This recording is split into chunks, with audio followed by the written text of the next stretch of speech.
Hey guys, Drifter here. Welcome to World War II In Depth. In today's episode, we're going to be reviewing the most popular submachine gun in the game, which is the PPSH-41. This is the submachine gun that's going to kill you more than anything else, the one you're going to see the most in competitive, the most in public matches, and the most in general because, well, it's quite a good weapon, but let me tell you why it's so good first. The damage is 30 up close, decreasing down to 29 at a distance, 23 after that, and then finally 19 at extreme ranges.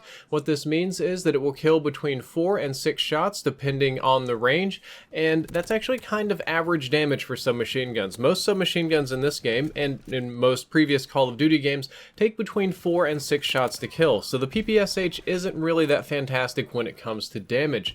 The headshot damage, like almost everything else in the game, is only 1.1x, which means it makes no difference in shots to kill. You could shoot him 4 times in the body or 4 times in the head, and it makes no difference whatsoever, so there is no reason whatsoever to go for headshots on this weapon. Well, that wasn't super great, but let's take a look at the range. It can 4-shot kill up to 16 meters, which is pretty close to the bar's 3-shot kill range, and with advanced rifling that increases to 21 meters. I do want to issue a small retraction/mistake in this episode. I talked to Exclusive Ace and I did some testing on my own. It appears that advanced rifling on submachine guns does not affect your first damage range, only the second, third, and fourth ones, which is a little bit weird. I tested this myself before the game came out, and it was affecting those ranges. I guess it was patched or something, or maybe I'm just crazy.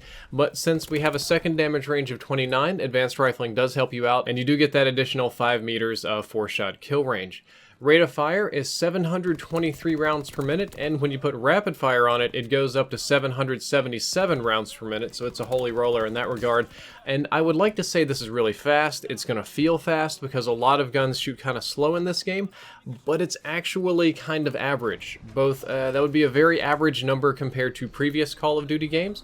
And compared to some of the incredibly fast-firing submachine guns in World War II, this one is closer to average again. So you're thinking, okay, we've got average damage and headshots don't count, and we've got average range, and we've got average rate of fire. Well, what does that mean when it comes to my time to kill? Well, time to kill is close to average at all ranges. It's very middle of the pack weapon, and it doesn't have a real range in which it's strong or dominant or awesome. However, there is no range where the PPSH is weak, and I think that's really the strength of the weapon. There may not be a lot of ranges where you have a true advantage over other players, but conversely, there's almost no ranges where you really have a disadvantage. There's no like hard counters, there's no really getting outgunned that bad, and this versatility is what makes the PPSH so good. It's a very all-purpose, rough and tumble, easy-to-use weapon that you can use in almost any situation with no drawbacks. I do think the iron sights are good for its optimal range, but don't let them kick up too much. I find them easy to use. This is always a very subjective part of the episode where most people disagree with me. I do find that the bottom part of the hindsight is just a little bit big, so if you let your SMG kick up too much, it can actually obstruct the target you're shooting at. But generally speaking, if you pull down and you don't burst more than about 10 or 15 rounds at a time, I think that's a burst, it works quite well. And my preference with this weapon is just to run the iron sights on the base version. I don't like the duck soup iron sights very much. However, if you were going to run optics, I kind of lean toward the Reflex Sight. I think that works best. I don't like the lens sight quite too much, but the Reflex Sight does have a little bit of issue with muzzle flash, which is annoying. And I do want to talk about the hip spread. Hipfire Spread is tight like most SMGs. There's nothing special, nothing unique or crazy about it. All SMGs have pretty tight hipfire spread. It's great when you put steady aim on it. It gets very tight. For those of you that watch my competitive stream, you saw me surprising a lot of people just hipfiring them instead of aiming down sights up close. Fantastic that way. And one of the other things that makes it great is its high rate of fire and you've got a big magazine. So it's very well designed for spray and pray. When it comes to recoil, the PPSH is low to moderate. It's a little bit less than average, a little bit less than medium. It's closer to moderate than it is to low, but it's somewhere in between the two. But I find it easy enough to control. This isn't a weapon that I had a difficult time using. None of the pros had a difficult time using it, and as you can see from the public lobbies, it's killed you so many times. I don't think many of the casual players are having a hard time using it either. It doesn't take too many rounds to master and get used to, and you can be surprisingly accurate with the PPSH if you put in the work, but no, it's not a laser. Of note on the recoil, I've been testing out submachine gun recoil and variant recoil and suppressor recoil and a lot of things, As far as I can tell, none of the attachments aside from the foregrip obviously have a significant impact on recoil, and for a little while I was convinced that when I ran a suppressor it kicked more. That, just after all of my testing, is untrue, and there is a rumor going around that the duck soup variant of the PPSH has less recoil than the base variant. So if you get that variant, it's like a laser, it kicks a lot less. Michael Condrey got on Twitter and he was very clear that this does not kick more, that they all have the exact same recoil. I tested it out myself, and as far as I can tell, there is no difference in recoil with the duck soup variant and the base variant, with or without a suppressor, with or without extended mags, or anything like that. However, there are a few variants in the game that are glitched, and as of right now, the glitched variants will give you significantly more kick, as in they'll be worse than the base variant, but so far we've yet to run into a variant that is glitched in a positive or beneficial manner, and if it is, I'm certain it'll get patched relatively quickly.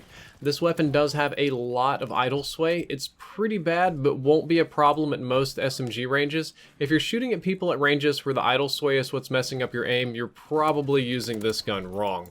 One of the handful of strengths that it has is a fantastically huge magazine. The base magazine is 35, which is bigger than all of the other submachine guns. It's the most, and more bullets is better, especially on a weapon that's generally encouraged for you to spray and pray with.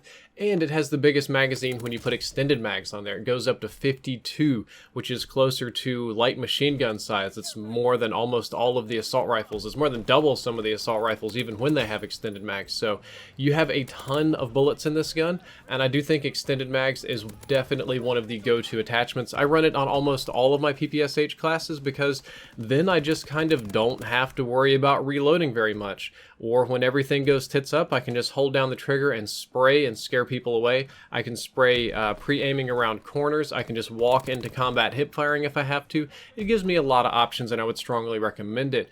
Reload time, 1.5 seconds normally, and with Hustle, it's just under 1 second, but 1 second's easier to remember, and that's kind of fast, actually. It's not particularly slow. You can reload this gun faster than several of the other submachine guns, and faster than almost all of the assault rifles. It is kind of fun with Hustle and giant magazines, because you can just reload super fast and keep spraying, though that probably isn't the optimal combination.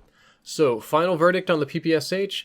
This is probably the overall best submachine gun in the game, and it is the competitive submachine gun of choice because it has no actual weaknesses. It's good at hipfire, it doesn't kick very much, it's good up close, it's surprisingly good at long range, it stays competitive at medium range, it's got a huge magazine, iron sights are workable, reloads pretty fast. There's no real weaknesses to this gun. There's no time where you're going to be at a disadvantage using it, no time you're going to be like, dang, I really wish I didn't have a PPSH there.